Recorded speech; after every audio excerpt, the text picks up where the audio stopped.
Salut à tous, n'oubliez pas de liker la vidéo si elle vous plaît et si vous êtes nouveau sur la chaîne, n'oubliez pas de vous abonner et d'activer la cloche de notification. Merci.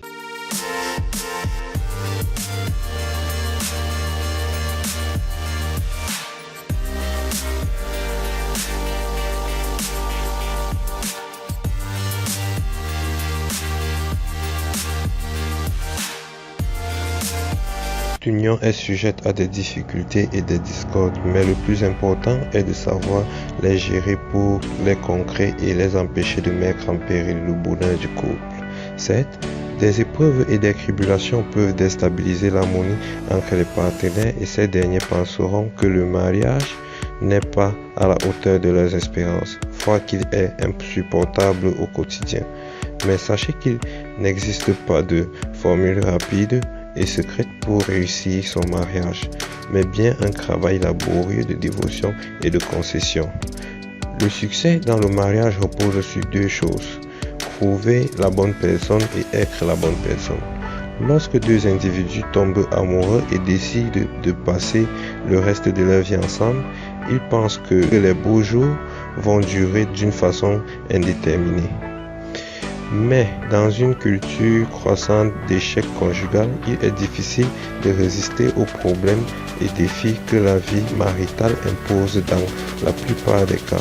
D'ailleurs, en France, près de 45% des mariages finissent par un divorce après un âge moyen de 42 ans.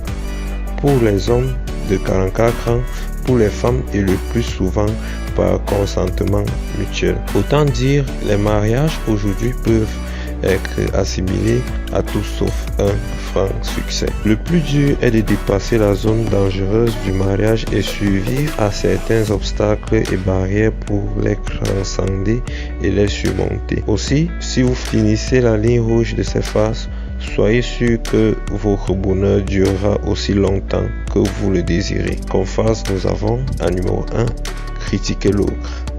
La critique n'a jamais été positive et engendre dans la plupart des cas des attaques, ce qui ne fait que nourrir un échange malsain entre les deux partenaires. John Gottman, dans son ouvrage Les 4 cavaliers de l'Apocalypse, estime que pour communiquer avec son conjoint, il est nécessaire d'apprendre à utiliser les compétences nécessaires pour verbaliser ses émotions sans blesser l'autre et engendrer le mépris au sein du couple. En numéro 2, nous avons érigé un mur de pierre.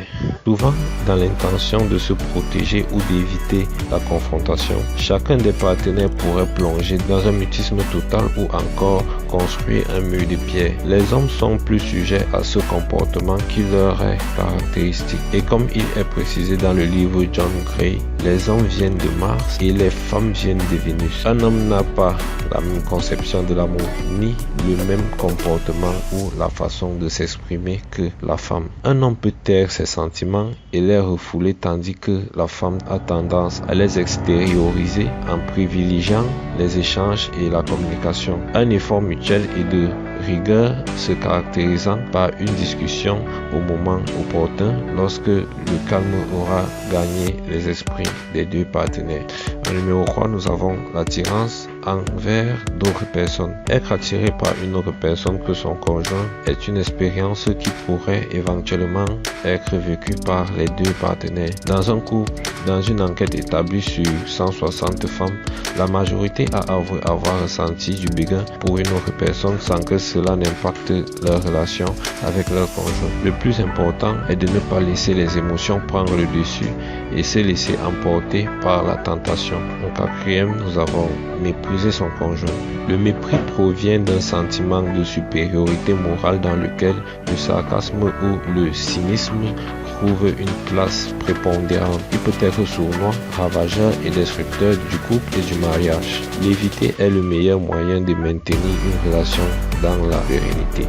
Cinquième, nous avons la colère. Le stress quotidien, l'éducation des enfants ou encore les exigences de la vie professionnelle peuvent mettre nos nerfs à rude épreuve. Ce sentiment omniprésent dans notre quotidien miroite certains aspects négatifs du couple et le propulse incontestablement dans une dynamique d'instabilité, de dénégation et de rage. Le mieux est d'empêcher la colère de nécroser la relation. La gérer devient salutaire pour un bonheur paisible. En sixième, nous avons refusé le pardon. Nous avons tous droit à l'erreur et quelle que soit son ampleur, il est possible de pardonner et passer outre pour aller de l'avant, à condition qu'elle ne soit pas récurrente. Car, comme l'a cité Saint Augustin, se tromper est humain, persister dans son erreur est diabolique. Sachez que pour pardonner, il ne suffit pas de le vouloir ou encore essayer d'oublier. Cela risque tout simplement de cristalliser la peine et la rancœur.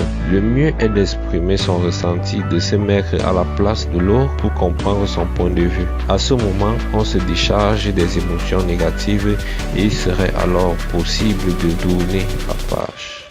Merci d'avoir regardé la vidéo.